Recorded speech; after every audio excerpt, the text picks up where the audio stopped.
Mount Sail, the home of the gods. It is beautiful in Orsalis, the green sea of the north. Life flows in the streams that run from Sail, watering the surrounding world with power and sweetness and blessing. It is a place that has known no death and seldom felt the light tread of Ingway's feet. A castle of powder blue stone rests upon the mountain, its windows paned with plates of gem, its towers hanging upon tamed and tethered clouds, with wondrous reliefs of all its denizens carved into their stone. Living gargoyles play upon the ramparts and chase one another among the buttresses. The flowers carry music as well as scents. A rose lifted to the ear will sing with the voice of a flute. Daffodils ring like tiny trumpets. A shadow falls upon the courtyard, vast-winged and darker than black, crossing the pool below Majesty's waterfall. The laughing gods grow silent, their eyes turn to the sky. Even the birds grow still.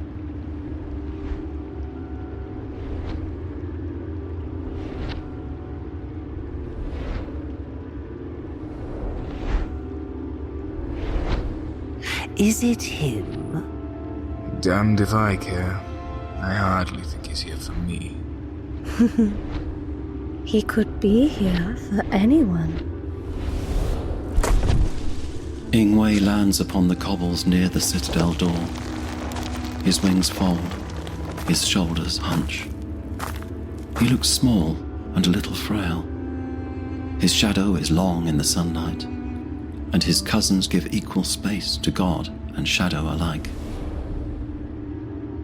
His face is strangely burnt and damaged, with open sores upon the cheeks. Other wounds show about his collar, peeking up from the flesh beneath his cloak. They might well mar his entire body. Endurance speaks first, ever bold among his kin.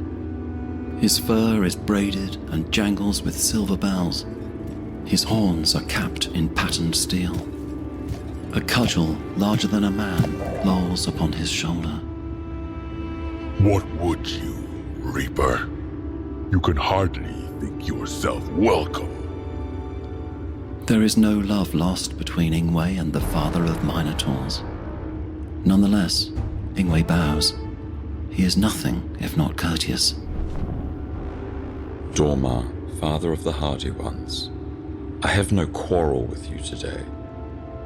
Curiosity steps forward from the citadel door and leans idly against its frame. He is in his favored form today, though in an hour it might well change. He appears as a human man of bronzed olive skin, dressed like a sailor with seashell and coral bracelets, and a face weathered by salty wind. No quarrel with Brother Endurance. That's well enough. But I take it you do have a quarrel. Yes. If this is about your precious Dunhilda, I would show you some of my worshippers who are lacking ears. Retaliation is my right. No, it is not about Dunhild, god of the looking glass. What you and your brethren do there is, sadly, beyond my purview. I am looking for Meleon. Protection. Indeed. Of all gods, how could she have offended? Peace, brother. I can face our cousin myself. The voice comes from a nearby archway leading into another tower. The speaker is rather homely for a god, an elf of middle age and average proportions. She looks like any of 1,000 mothers. Tell me, Protection, are you tired? Tired, Reaper? Bored? Weary? Ready for the void? Does existence no longer delight you? Is this a threat? Yes. None of that, Reaper. Not here. Pack on back to your little crater. and gawk some more at the sky.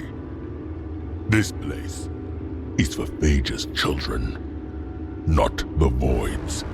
Silence, Bull, I am death. One day you will feel my touch. Do not make it today. Protection. You have trained your priests to defy me. You have defied me. How do you answer this charge? Can't handle some wolfsbane, cousin. Has a mortal done this to you, Reaper? Seared your face like a ham? Well, it's not like you were ever particularly pretty. Ingway turns, and his face is no longer respectful, no longer kind, no longer weak. Vanity shrinks back. I would not speak so boldly, god of dyes and creams, if I stood within a shadow. 100 arms with pale and slender hands reach out from the shadows around Vanity and grasp him, by arm and by ankle, by waist and by hair, heedless of their hold, dragging him back toward oblivion.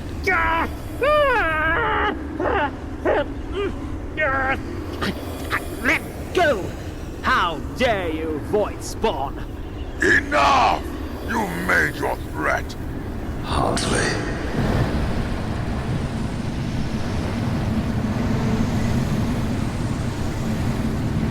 In a moment, all of the godly city falls into shadow.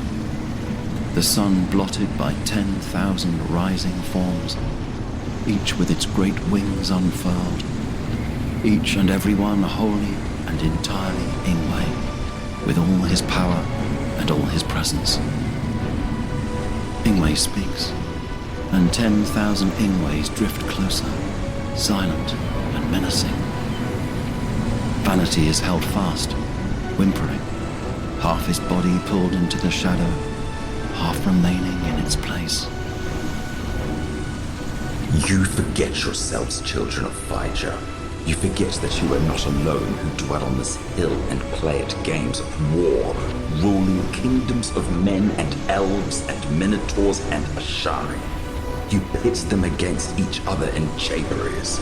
You elevate your worshippers and dash down all others. You are cruel and vain and cold and small.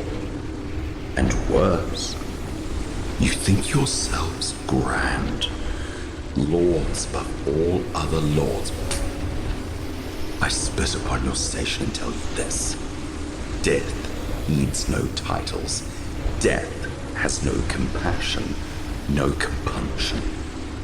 Death knows your names, old and new alike. You comfort yourselves and whisper of your immortality and say, Ingway is only one. He cannot take me. But Ingway is manifold. I am one for every soul that moves upon this earth and upon all others. In this moment, I am reaping in Elstor, in Corridal, in Kashan, in Askrala. I am reaping in the fires of stars you could not remember who even made, on worlds where you practiced the songs of life, and made beings who did not work so well as those you placed here. Do not try me. Do not tempt me. Do not give me cause.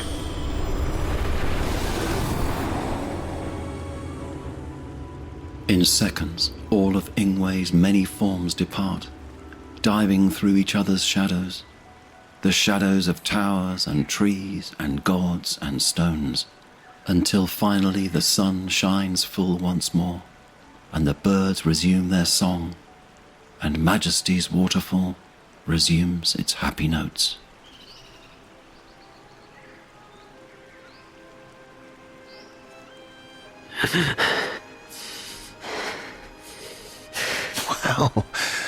Well, that was exciting. Did you really tell your priests how to hurt him? And if I did, why shouldn't he feel the cost of his labor? The flesh folk feel it. Prime. Well, I might rethink that course if I were you. Our birdly friend might not be so forgiving next time he's burned.